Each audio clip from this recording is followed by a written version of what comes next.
সকাল সকাল স্নান টান পুরো কমপ্লিট। ঠাকুর ঘরে যেতে হবে, কাল আবার সংক্রান্তি। ঠাকুর ঘরে অনেক কাজ। ঠাকুর ঘরে ঠাকুরের বেদি টেদি সব চেঞ্জ করতে হবে।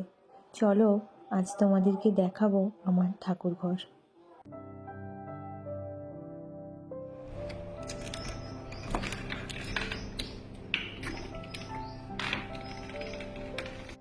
এটাই হলো আমাদের ছোট্ট ঠাকুর ঘর। চলো ঠাকুর ঘরের থালা বাসন টাসনগুলো সব মেজে আসি।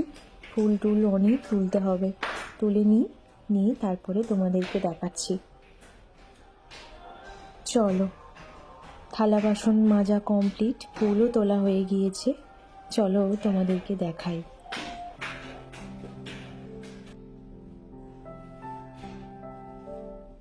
জানো তো, এই পিকচারগুলো না সব নতুন। আমার বিয়ের পর বাবাকে বলতে বাবা এগুলো বাঁধিয়ে নিয়ে এসেছে। আগে অন্য পিকচার ছিল, সেটা না একটু কেমন মতো হয়ে গিয়েছিল। কি বলো তো, মা তো একা, মার পক্ষে সম্ভব হতো না সব দিক মেনটেন করা। আমি আসার পর মা একটু হেল্প পায়, সব দিক তো মাকে সামলাতে হয়। অন্তত এইটুকু যদি আমি করি তাতেই মার অনেকটা হেল্প হয়। আসলে মা ঠাকুর ঘরটা সারে না, আমিই সারি প্রত্যেক দিন। যেহেতু মা রান্না করে তাই আমি ঠাকুর ঘরটাই সারি। এইটা না অনেক পুরানো একটা শিবলিঙ্গ।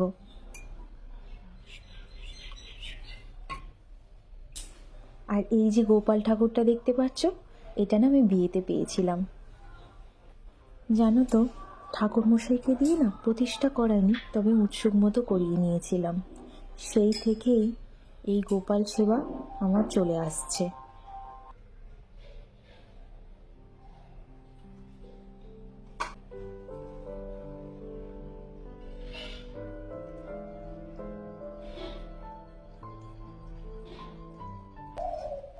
চলো, আমার গোপাল রেডি পুজো পাওয়ার জন্য।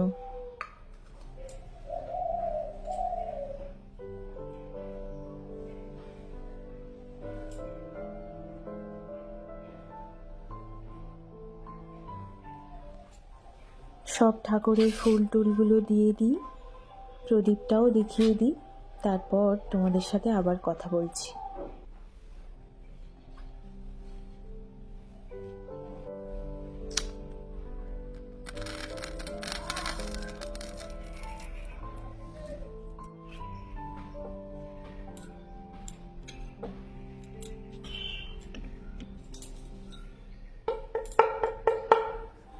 আমার পুজো করা প্রায় কমপ্লিট।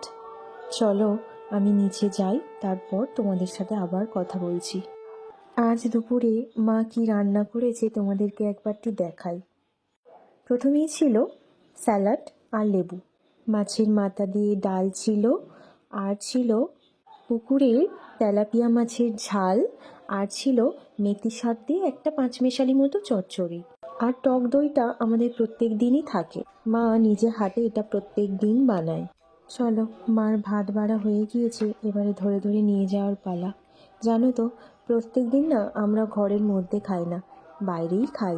বাইরে এই রং বেরঙের ফুল আর এই শান্ত স্নিগ্ধ পরিবেশটার সাথে খেতে না বেশ ভালো লাগে। চলো তাহলে এবার আমরা খাওয়া দাওয়া করে নিই। আবার কোনো একটা ভিডিও নিয়ে তোমাদের সামনে অবশ্যই আসবো। আর আমার ভিডিও যদি তোমাদের ভালো লাগে, তোমরা অবশ্যই করে একটা কমেন্ট করে যেও।